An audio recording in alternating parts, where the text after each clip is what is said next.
안녕하세요. 정문일점 황철중 대표입니다. 하기 전에요. EID 한번 보겠습니다. EID. 네, 여기 한 분이 금정님께서 수고 많으십니다. 대표님 EID 공부하고 싶습니다. 3일 전에 EID 공부하고 싶다고 글을 올렸는데 대답이 없다, 응답이 없다고 하셨는데 제가 못 본 것 같아요. 네, 죄송합니다. 제가 보면은 그걸 하나를 놓치지 않고 다 올려드리는데 죄송합니다. 좀 늦은 것 같습니다. 그래서 EID 한번 보겠습니다. 우리가 주식 분석을 하는 것은 뭐 제가 앵무새처럼 똑같이 얘기를 하죠. 결국에는 진입되어 있는 상태라면 잘 팔려고 하는 거고요. 그 다음에 진입된 상태에서 무엇인가 잘못됐을 경우 대응하려고 하는 거죠. 그 다음에 진입하기 전이라면 이 주가가 그러니까 우상향으로 갈 만한 이유가 있다면 사는 거고, 그 갈 만한 이유가 내가 매매 원칙으로 삼기는 아니다 그러면 또 안 살 수가 있는 거죠. 그런 판단을 해보기 위해서 주식을 분석을 하는 건데요. 잘 아시겠지만 주식을 분석함에 있어서 제일 중요한 것은 어느 특정 하나만 가지고 주가를 말하기는 어렵죠. 첫 번째는 그래서 가치 분석에 대해서 많이 이야기를 하죠. 무슨 얘기냐면 그 회사가 가지고 있는 내재적 가치를 많이 좀 생각을 해보고, 그다음에 가지고 있는 그 내용들이 향후 얼마나 내재적 가치가 시간이 지나면서도 우상향으로 유지가 될지 그런 걸 보는 건데요. 잠시만요.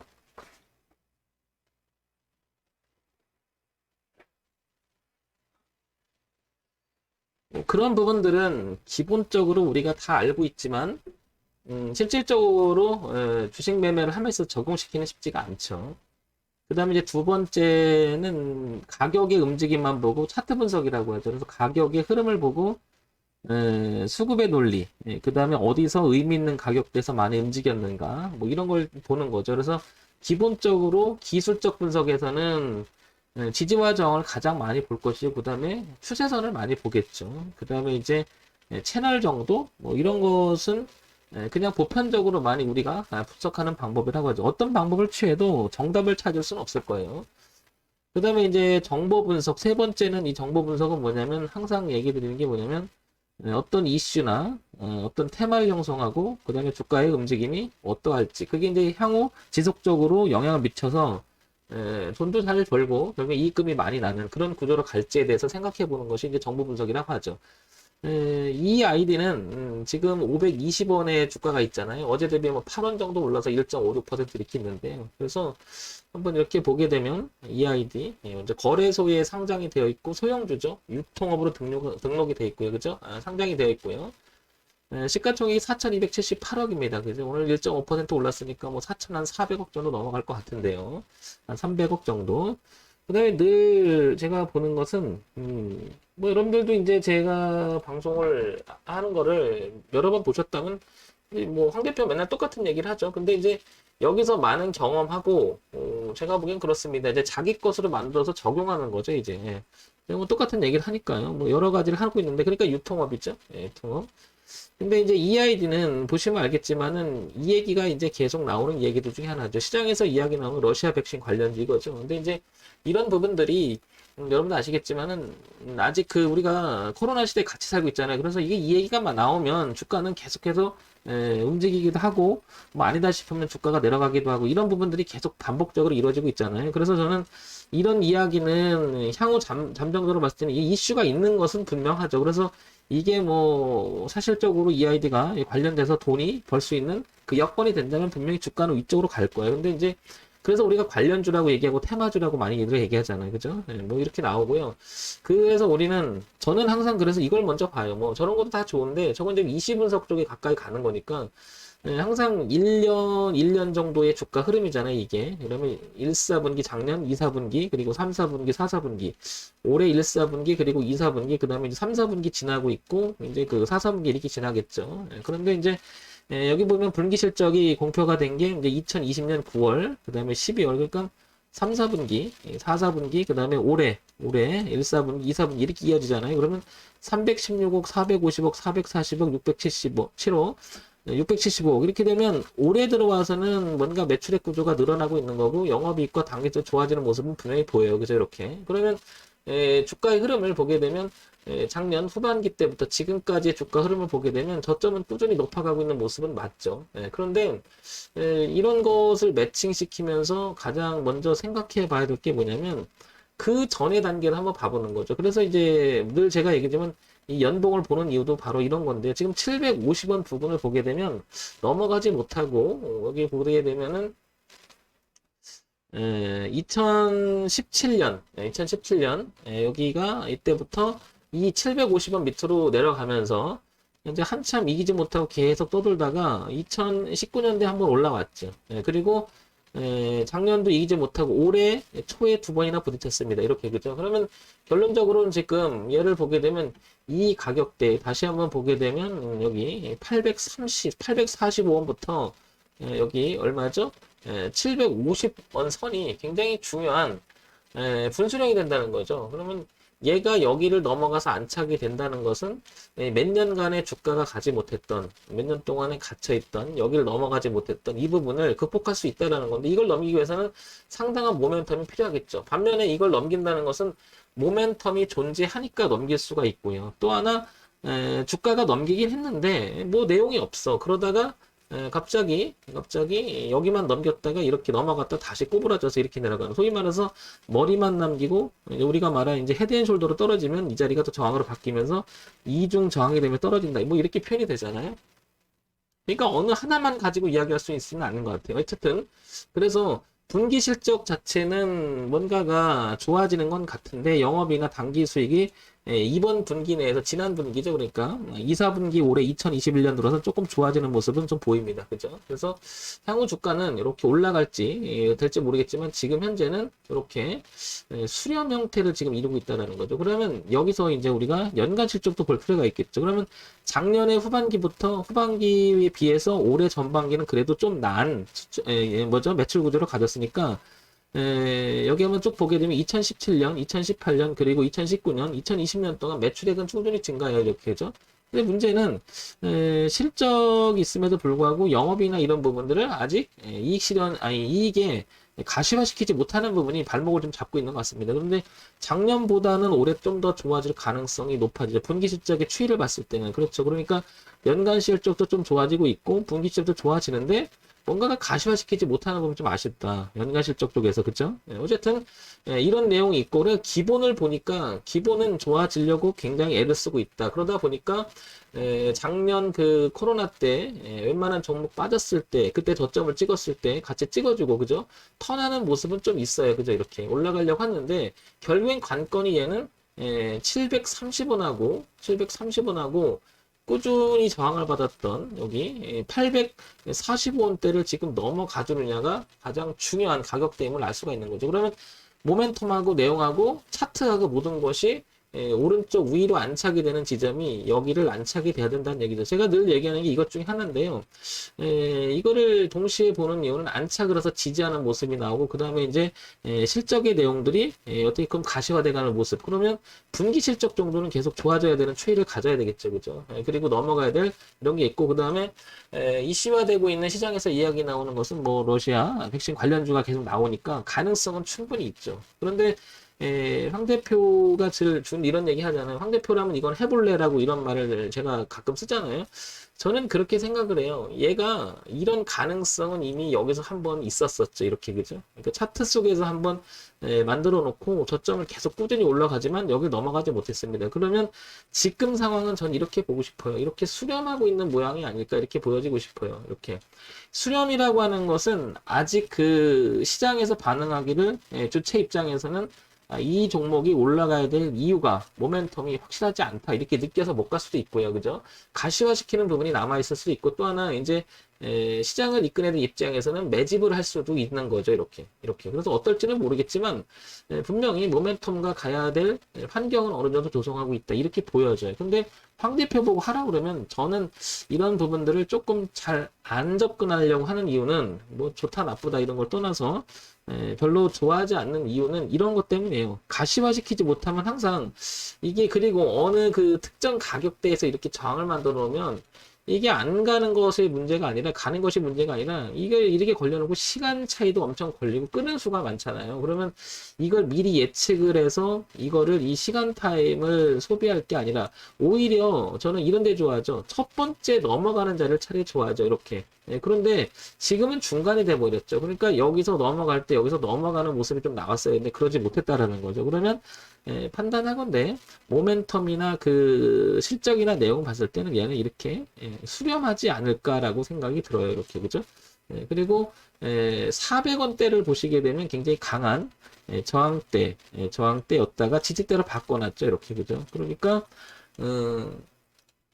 이 아이디는 지금 현재 상황에서는 흐름상에 보게 되면 600원을 넘어가는 게 중요할 거고 400원을 깨지 않는 게 중요할 건데 갇혀있는 느낌이 들죠. 그러면 아래쪽에 대한 리스크도 이렇게 상존하고요. 그죠? 상존한다는 게 요만큼의 리스크도 끼고요. 그죠? 그 다음에 기대 수익도 이렇게 되는데 여기를 넘어가는 게 굉장히 중요하잖아요. 그러면 가지고 있는 사람 입장에서는 와서 부딪힐 수 있는 첫 번째 자리가 650원 선이 이렇게 보이죠. 그리고 여기는 400원 선은 이탈하면 안 되겠죠. 그죠? 그러니까 이 안에서 뱅글뱅글 이렇게 주가가 칠 수도 있고요. 그죠? 빠질 수도 있고 올라갈 수도 있는데 모멘텀 자체는 있는 건 분명해요. 근데 실적을 가시화시키지 못한 부분은 좀 많이 아쉬운 거죠. 저는 그러면 이런 거 매매를 하더라도 내가 평상시에 하던 매매보다는 예를 들면은 뭐 여기서 500만 원 정도를 가지고 매매를 했다. 그러면 저는 줄이죠. 한 250 정도를 줄여서 매매를 하죠. 하더라도. 그리고 확실히 이런 거는 그런 것 같아요. 제가 오랫동안의 장을 보게 되면 여기가 지금 관건으로 이렇게 남아 있잖아요. 725원에서 845원 선, 이 선이 남아 있잖아요. 항상 보면 이걸 넘기고 가고요. 다시 눌림을 한번 줬을 때 그러니까 돌파시켜 놓고 눌림을 주고 다시 되돌아갈 때는 주가가 이쯤 움직이게 되면 모멘텀이 이미 생기고 실적이 가시화시키는 부분이 되게 많거든요. 보면 과거사를 보면. 그러니까 제가 자주 하는 얘기 중에 하나가 차라리 올려놓고 모든 저항을 돌파시켜 놓고 그 다음에 눌림을 줘서 지지 확인이 되면 그냥 날아가면 따라다니는 매매를 하면 안 될 것 같고요. 왜냐면 뒤도 봐야 되니까요. 그래서 한번 뒤로 갔다가 확인해주고 그 다음에 돌아가는 자리라면 다소 비싼 데서 도전을 해보는 게 어떻겠냐. 그럼 황 대표 나는 이거 갈 거라고 생각하고 러시아 백신 관련 주니까 이건 분명히 희망이 있다고 봐. 이 회사를 내가 유심히 보니까 재무도 좋고 내용이 좋아서 나는 잡고 싶어. 그렇다 하더라도 이 400원 근방은 지켜줘야 되겠죠. 왜냐면 우리가 소위 말해서 저항값이 지지를 바뀐 상태에서 다시 저항이 돼버리면 가긴 가더라도 이렇게 저항을 받는다는 것은 부담스럽죠. 그 다음에 가긴 가더라도 좀 놀다 가면 시간도 한참 걸릴 수가 있겠죠. 그래서 저는 항상 그러니까 내려가다가 올라가는 돌아가는 모습을 참 좋아한다라는 말을 많이 드리는데 이게 저항값이 생겨버리면 어디까지 갈지 모를 거고요. 돌려놨다는 것은 돈의 흐름이 내려가던 돈의 흐름이 상승으로 턴했다라는 그런 가정하에 되게 되면 만약에 뒤로 가면 안 되잖아요. 그러니까 뭐냐면 리스크 관리 차원의 가격 대응할 수 있는 기준이 생긴다는 거죠. 그래서 저는 이거를 할 때 이런 부분을 더 좋아하죠. 여기를 안착을 시키는 이런 부분들을. 뭐, 이 내용은 여러분들 그냥 우리가 추측해서 할 수가 있는 거고, 뭐, 유심히 뜯어봐서 이게, 확실히, 내용이 좋다. 그럼 베팅할 수 있겠죠. 그런데 그렇다 하더라도 가격은 잡고 들어가야 되겠죠. 그걸 안 잡으면, 아시겠지만 황당한 일이 벌어지죠. 그 황당한 일이 뭐냐면, 아무리 좋은 내용이어도 나중에 뜯고 보니까 거품일 때가 있잖아요. 우리가 알지 못하는. 그럼 이렇게 돼버리면, 좋아 하다 보면 어느덧 주가가 이렇게 돼버리면, 이 한 종목에 대해서 너무 확신을 갖게 되면, 대응하기가 어렵죠. 그래서 우리가 그 진입의 포트폴리오도 일정해야 되고 베팅의 기술도 일정해요. 그러니까 주식을 어느 특정 종목에 대해서 내가 굉장히 잘 선별해서 오래 가져갈 것으로 분석을 하면 그게 이제 가치 분석에 대한 매력이겠죠. 그죠? 장기적으로 가져가는. 근데 해보시면 알겠지만 실질적으로 파동이 우상향으로 계속 뻗어나가는 경우보다 파동으로 가는 게 더 많죠. 그러니까 어느 하나를 가지고 이렇게 매매를 해야겠다 이런 것보다는 확률과 흐름에 의해서 통계적으로 접근하는 것도 나쁘지 않다는 거죠. 그럼 이렇게 하려면 이제 황 대표처럼 오랜 시간에 걸려서 자기만의 노하우가 있어야 되는 건데요. 주식을 오래 하는 입장에서 저는 주식을 글쎄 어떤 확신을 갖고 하게 되면 꼭 낭패를 보더라고요. 그러니까 경험치에 의해서 이 종목이 되게 좋아. 그래서 평상시에는 한 500만 원 했다가 그래 한 1,500만 원 이상을 한번 넣어보자. 그래서 이건 더 잘 거야. 확실하게 가졌다가 되면 여지없이 뒤에 가는 경우가 되게 많죠. 그러니 일정하게 하는 매매가 훨씬 더 주식 매매를 한 번만 하고 말 게 아니라면 꾸준히 할 거라면 매매 방법의 틀을 이용하는 게 가장 그걸 만들어서 그걸 잘 따르는 게 되게 중요하겠는데요. EID 상대표 같으면 여기서는 안 할 것 같고요. 한다고 하더라도요. 400원 근처 와서 지지하는 거 보고 할 것 같고요. 한다 하더라도 근데 더 중요한 건 저는 여기를 돌파하고 할 것 같아요. 이렇게. 상대표 여기 돌파하면 벌써 너무 비싸가지고 가격 메리트가 없잖아. 너무 비싸잖아. 저는 리스크 관리 차원을 더 중시 여기기 때문에 그렇습니다. 왜 그러냐면 여기서 들어가면 애매지죠. 애매지죠. 이렇게 옆으로 기면 그러면 지금 들어가게 되면 B로 봤을 때도 손절이 생각보다 길은 그러니까 리스크 범위가 이렇게 넓어지겠죠. 지금 들어가게 되면 이렇게 넓어짐으로 해서 손절을 하기에는 너무 멀어지는 거죠. 이렇게. 그래서 제가 항상 기준을 보고 거기서 제가 늘 말씀드렸죠. 저는 7% 내지 12% 안에 이게 기준이 400원이라면 그 400원의 기준에서 10%면 440원이잖아요. 그죠?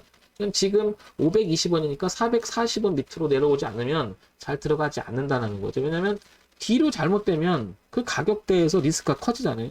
황 대표 이거 그냥 갈 수도 있잖아. 당연하죠. 근데 그런 어떤 기본적인 원칙을 안 지켜놓으면은 여기서 잡을지 여기 잡을지 계속 느낌으로 가게 되면 이 리스크는 굉장히 멀어지잖아요. 점점. 그러면 잘못됐다 그러면 이 리스크를 감내하는데 이거는 뭐 여기서 한번 30% 내지 40%이 리스크면 이거는 뭐 리스크 관리가 아니라 그냥 손실이 되겠죠. 이거는 뭐 그냥 잡는 거랑 뭐가 다르지 않는다는 거죠. 그래서 우리가 진입 하나하나도 굉장히 원칙을 잘 잡아놓는 것은 되게 의미가 있지 않나 이렇게 보여집니다. 항상 제가 얘기하는 게 정답이 될 수가 없습니다. 참고사항으로만 보세요.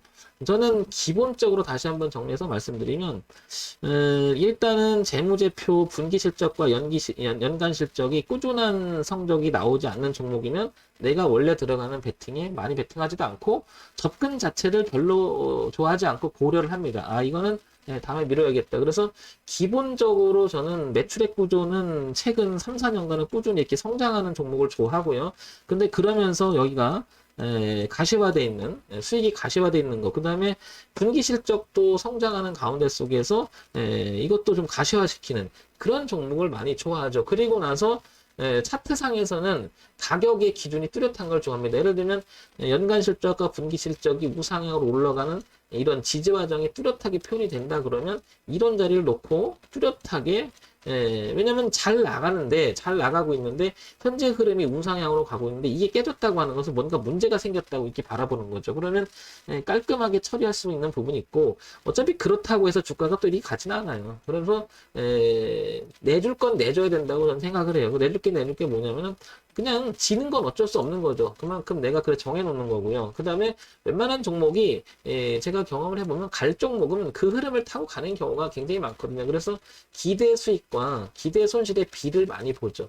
첫 번째는 기대 손실에 대한 가능성이 훨씬 열려 있고, 그 다음에 또 하나 보는 게 이제 그 뉴스라든지 그 회사 가지고 있는 최근에 어떤 그 정보 분석을 봤을 때 어떤 그 테마 형성이 돼 있거나 이러면 모멘텀이 더 강하게 움직일 수가 있잖아요. 그러면 또 하나 실적이 괜찮으면 어떤 불을 질러놨을 때 가는 방에서 세일 때도 많거든요. 근데 꼭 그렇진 않습니다, 여러분. 그러니까 우리가 대응을 하려고 하는 거잖아요. 이런 점 참고해서 보시기 바랍니다.